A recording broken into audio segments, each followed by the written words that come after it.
JPSC की तरफ से जो आंसर की रिलीज की गई है, आप में से जिनका भी सेट बी है, बहुत सारी गलतियां हैं यहाँ पे अप्रॉक्स। तो यहाँ पे मैंने अभी आपको इस वीडियो में 12 गलतियां आपको बतलाऊंगा जहां पर आयोग ने जो आंसर की रिलीज की है। ठीक है। साथ के साथ आपका जो भी बुकलेट होगा वहां पर भी आप उन सवालों को मैच आउट कर सकते हैं। लेकिन ये जो आंसर की के साथ मैंने जो मिलाया है, मेरे पास जो क्वेश्चन पेपर अवेलेबल थे वो सेट बी था। इसमें 12 के 12 सवाल अभी मैं आपको दिखलाता हूँ कि जो आयोग की तरफ से जो आंसर की दी गई है, ये आप उस पर क्या कर सकते हैं, ऑब्जेक्शन कर सकते हैं। तो इस ऑब्जेक्शन के बाद एटलीस्ट आपके 24 मार्क्स तो जरूर ही बढ़ेंगे। तो चलिए एक एक सवाल को करके हम लोग सबसे पहले देखते हैं। तो सबसे पहले आपने तो ये कंफर्म कर लिया कि सेट बी का है ये क्वेश्चन पेपर। इसका सबसे पहला जो क्वेश्चन है 14th नंबर का, यानी कि 14 नंबर में जो सवाल दिया गया था, आपसे ये पूछा गया था कि निम्नलिखित में से आपदा प्रतिरोधी बुनियादी ढांचे के लिए गठबंधन सीडीआरआई के बारे में कौन सा कथन सही है। सही स्टेटमेंट यहाँ पर आपसे पूछा गया था। भारत इसका सदस्य है, ये बिल्कुल सही है। और ये एक एजेंसी है, ये भी सही है। इसका मुख्यालय यहाँ पेरिस दिया हुआ था, जो गलत है, ये न्यू दिल्ली होगा। और ये चौथा ऑप्शन भी गलत है। तो यानी ऑप्शन 1 और ऑप्शन 2 इसका सही उत्तर था। भारत भी इसका सदस्य है और ये एक यूनाइटेड नेशन की एक एजेंसी है। कौन? CDRI। इसका सही उत्तर हो गया 1 और 2। तो ऑप्शन में अगर आप देखेंगे तो 1 और 2 जो सही यहाँ पर बोला गया है, कौन सा उत्तर का चयन करें, सही उत्तर का चयन करें, तो केवल 1 और 2 ऑप्शन बी होगा। तो 14th का अगर आप देखेंगे तो इसका सही उत्तर हो जाएगा बी। इसके बाद अगर आप यहाँ पर भी इंग्लिश से भी चेकआउट करते हैं, ट्रू स्टेटमेंट आपको सर्च करना था, ऑप्शन 1 एंड ऑप्शन 2 इसका सही उत्तर होता। लेकिन आप जब यहाँ पर देखेंगे इसके आंसर की को, तो ये जो उत्तर दी है जेपीएससी ने, तो जेपीएससी का जब आप आंसर की यहाँ पर देखते हैं तो देखिए ये आपका पेपर 1 है। ठीक है, आपको दिख रहा होगा ये पेपर 1 है, सीरीज ए और सीरीज बी। ठीक है, तो सीरीज बी में हम जब 14th नंबर को देख रहे होते हैं तो ये हो गया आपका 14th नंबर, 14th का ये ए है। तो आप इस क्वेश्चन में जरूर ऑब्जेक्शन करिएगा। ऑप्शन बी इसका सही उत्तर होगा, 14th का ए। ठीक है, ये हो गया आपका पहला सवाल। अब चलते हैं दूसरे सवाल पे। अगला अगला जो आपका सवाल है 71वां सवाल, ये आपका इन्वायरमेंट से पूछा गया सवाल है, मिसलेनियस का, कि सतत विकास शब्द कब अस्तित्व में आया था। तो यहाँ भी आप देख सकते हैं जो क्वेश्चन है आपका सस्टेनेबल डेवलपमेंट कब जो है आपका ये जो वर्ड है अस्तित्व में आया था। सही उत्तर होगा 1987, ऑप्शन बी। 71 का ऑप्शन बी होगा। तो आप जब आंसर की में देख रहे होते हैं पेपर 1 का सीरीज बी में, आप 71 देखिए, यहाँ पर जो 71 दिया गया है, ऑप्शन ए इन्होंने सही उत्तर दिया है। तो आप 71 को भी ऑब्जेक्शन करेंगे। 71 का सही उत्तर हो जाएगा ऑप्शन बी। ठीक है, 1987। अगला सवाल 79 का आपको ऑब्जेक्शन करना होगा। इसमें आपको पूछा गया था कि निम्न में से किस जीव से अंगोरा ऊन की प्राप्ति होती है। भेड़, बकरी, खरगोश और रोमड़ी है। ठीक है ना, तो इसका जो उत्तर होगा खरगोश, यानी कि जो रेविट है, रेविट से ही हमें अंगोरा जो ऊन है उसकी प्राप्ति होती है। तो 79 का जब आप आंसर देखेंगे तो क्या होना चाहिए, ऑप्शन सी। तो चलिए आंसर की देख लेते हैं। तो आंसर की में आपको दिखेगा 79 का बी। ठीक है, तो यहाँ पर ये भी गलत है, ऑप्शन सी होगा 79 का। तो देखिए सीरीज बी ही है, आप ऐसा नहीं कि हम लोग गलत भी देख रहे हैं। सीरीज बी में हम लोग 79 देख रहे हैं, जो ऑप्शन बी दिया हुआ है, और होना चाहिए इसका भी सी। तो आप 79 में भी ऑब्जेक्शन करेंगे। तो कौन कौन हो गया, एक तो 14th हो गया क्वेश्चन नंबर, 71 हो गया और 79। 14 का क्या सही था, ऑप्शन बी। लेकिन आयोग ने क्या दिया था, 14 का आयोग ने दिया है ए। ठीक है, उसके बाद 71 में हमने क्या बोला है, ऑप्शन बी सही होगा, और 79 में सी होगा इसका सही। ठीक है, तो आप यहाँ पर इसका ऑब्जेक्शन जरूर कर लेना। 71 में ऑप्शन ए दिया हुआ है और इन्होंने 79 में ऑप्शन यहाँ पर बी दिया हुआ जो होगा, सॉरी ये ऑप्शन बी दिया जो होगा आपका सी। अगले सवाल पे चलते हैं।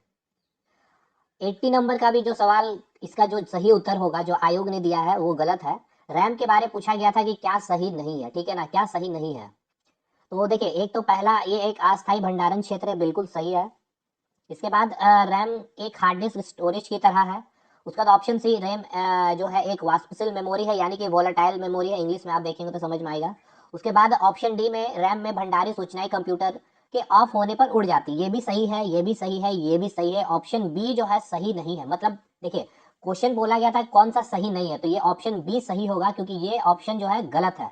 तो 80 का क्या हो जाएगा, बी। तो चलिए आंसर की देखते हैं।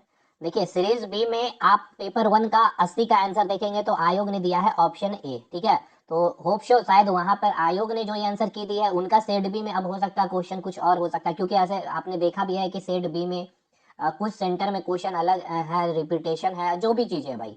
तो यहाँ पर तो गलत है, तो आपको ऑब्जेक्शन करना भी चाहिए। 80 का हो जाएगा बी हो जाएगा, तो आप इसे ऑब्जेक्शन करेंगे। अगले सवाल पे चलते हैं। 81 जो है ये भी गलत आयोग ने दिया है। किसी की शिकायत को व्यक्त करने के लिए वेबसाइट का प्रयोग करते हैं तो ऑप्शन डी जो है साइबर वेटिंग का, ठीक है ना, साइबर वेंटिंग का हम लोग उपयोग करते हैं। 81 का हो जाएगा ऑप्शन डी, ठीक है। अच्छा, इसके बाद भी देखिए ये 82 भी गलत दिया है आयोग ने। आंसर की समय मैं अभी आपको दिखला देता हूँ। सेंट्रल प्रोसेसिंग यूनिट का कौन सा अंग गणना करता है, ठीक है, तथा परिणाम देता है।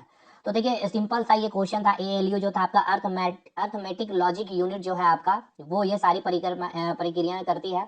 तो 82 का ऑप्शन डी होगा और 81 का भी ऑप्शन डी होगा। लेकिन आयोग ने क्या दिया है उसे देखते हैं। देखिए आयोग ने जो दिया है उत्तर 81 का ए और 82 का बी, दोनों का सही उत्तर है ऑप्शन डी। तो इस पे आप ऑब्जेक्शन कर सकते हैं एक बार। आपको अभी तक 6 क्वेश्चन हो गए हैं। सीरीज बी में आपका 81 आप देखिएगा डी होगा, 82 भी आपका डी होगा, ठीक है। लेकिन आयोग ने जो उत्तर दिए हैं 81 का ए, 82 का बी। नेक्स्ट क्वेश्चन देखते हैं अब। अगला सवाल जो है आपका 83, ये भी आपका आयोग ने गलत दिया है। आईसीएआर जो डे मनाया जाता है 16 जुलाई को मनाया जाता है, ऑप्शन बी इसका सही होगा। 84 का अगर बात किया जाए, चावल का जो वैश्विक जीन बैंक कहाँ स्थित है, तो फिलीपींस में स्थित है, ठीक है ना। तो इसका उत्तर देख लेते हैं। तो यहाँ आप देख सकते हैं 83 का इन्होंने डी दिया है, होना चाहिए यहाँ पर बी, ठीक है। तो ऑब्जेक्शन करेंगे इसको भी। 84 का यहाँ आंसर की दिया गया है ऑप्शन बी, इसका होना चाहिए ऑप्शन ए, ठीक है। तो आप इसको भी ऑब्जेक्शन करेंगे तो लगातार ही आप देख सकते हैं 81 करेंगे डी होगा, 82 का डी होगा, 83 का ए बी होगा, 84 का ए होगा, ठीक है। इस प्रकार से आप देखेंगे ये डी और डी। तो ये चारों का ऑप्शन लगातार ही इन्होंने गलत दिया है, आप इस पे ऑब्जेक्शन करेंगे। आगे देखते हैं। आगे देखिए फिर लगातार 85 और 86 जो गलत दिया गया है। गन्ना जो है कम दीप्ति काल का पौधा है, 85 का ए होगा। और मक्के में जो भ्रूणपोष यानी कि जो क्रोमोसोम की संख्या है, गुणसूत्र पाए जाते हैं, गुणसूत्र जो पाए जाते हैं वो है आपकी संख्या 20 है, ठीक है ना। तो 86 का ए और 85 का ए होगा। तो देखिए यहाँ पर जो दिया है इन्होंने 85 का सी, ठीक है, होना चाहिए ए, और 86 का भी यहाँ पर होगा ए। तो 85 86 भी गलत। तो लगातार यहाँ से आप स्टार्ट करिएगा 81 से 82 83 84 85 86, ठीक है। ये आपके 6 क्वेश्चन ये गलत है, आयोग ने दिए हैं। अगला सवाल जो है, क्षारीय भूमियों को जो है सुधारा जा सकता है कैसे? चूने के प्रयोग द्वारा, जिप्सम के द्वारा। तो बिल्कुल ये तो इजी सा क्वेश्चन था, केमिस्ट्री के अकॉर्डिंग भी आप बना सकते हो। तो इसको जिप्सम के द्वारा सुधारा जा सकता है, 88 का बी होगा। तो आप यहाँ देख सकते हैं सीरीज बी ही है ये, ठीक है ना भाई, पेपर 1 है आपका। 88 का होना चाहिए बी, 88 का यहाँ पर दिया गया है, आप देख सकते हैं ऑप्शन डी। तो ये भी आंसर जो दी गई है आयोग की तरफ से ये गलत है, आप इसमें भी ऑब्जेक्शन कर सकते हैं। 88 का होगा जिप्सम के द्वारा, 88 का बी। नेक्स्ट और अंतिम 12वां क्वेश्चन, इस पे भी आप बिल्कुल ऑब्जेक्शन करेंगे। निम्नलिखित में से कौन गांव के प्रधान माने जाते हैं? तो खूंट कट्टी जो रैयत होते हैं उनको ही माना जाता है। तो 95 का ए होना चाहिए, ठीक है ना। एक बार आप इस पे कमेंट जरूर करिएगा कि 95 का ए होना चाहिए या नहीं होना चाहिए, या फिर आयोग ने जो आंसर दिए वो सही है। तो चलिए आयोग ने क्या दिया उसको देख लेते हैं। तो 95 क्वेश्चन देखेंगे पेपर 1 का सीरीज बी में, जो झारखंड जीके का सवाल है आपका, 95 का होना चाहिए ए, लेकिन आयोग ने दिया है 95 का बी, ठीक है। तो ये आप इस पे भी ऑब्जेक्शन करेंगे। मुझे लगता है कि खुटकंटी रैयत ही होना चाहिए इसका उत्तर। तो देखिए इतने टोटल सवाल है, मैं एक बार यहाँ फिर से बतला देता हूँ। देखिए कौन कौन सा सवाल है और क्या होना चाहिए। 14th का आपका बी होना चाहिए। इसके बाद आपका 71 क्वेश्चन में आप आएंगे तो ऑप्शन सी होना चाहिए इसका, ठीक है। सॉरी 71 का बी होना चाहिए, ठीक है, 71 का बी होना चाहिए। नेक्स्ट 79 क्वेश्चन, इसके बाद 79 क्वेश्चन जब आप देखेंगे तो यहाँ पर आप ऑब्जेक्शन करेंगे, 79 में ऑप्शन सी होना चाहिए। इसके बाद कंटिन्यू चलेंगे हम लोग, 80 नंबर वाला क्वेश्चन भी यहाँ पर बी होना चाहिए, 81 का यहाँ पर डी होना चाहिए, 82 का यहाँ पर डी होना चाहिए, 83 का यहाँ पर बी होना चाहिए, ठीक है ना। 83 का यहाँ पर बी होना चाहिए। उसके बाद 84 का यहाँ पर ए होना चाहिए। मतलब यहाँ से लगातार ही क्वेश्चन के आंसर गलत दिए हैं। तो 85 का यहाँ पर ए होना चाहिए, 86 का यहाँ पर ए होना चाहिए। फिर इसके बाद क्वेश्चन जो है आपके गलत जो आंसर दिए हैं, 88 का यहाँ पर बी होना चाहिए, और लास्ट 95 का यहाँ पर ए होना चाहिए। तो टोटल ये 12 क्वेश्चन पर ऑब्जेक्शन आप कर दीजिए। यकीन मानिए 24 मार्क्स आपके जरूर निकलेंगे, बढ़ के ही आएंगे, ठीक है। और इसके अलावे भी शायद हो सकता है इधर आपके और भी कुछ निकले, मैंने देखा है लेकिन नहीं लगा। आपने कुछ देखा ऐसा है तो जरूर कमेंट करके बताइएगा कि सीरीज बी में पेपर 1 में और भी कोई क्वेश्चन गलती है, या फिर सीरीज ए में और कोई क्वेश्चन गलत है, या फिर सीरीज आप सी में और डी में भी, ठीक है ना। जरूर कमेंट करिएगा, और आपके मार्क्स कितने आ रहे हैं आफ्टर आंसर की ये जरूर हमें बताइएगा।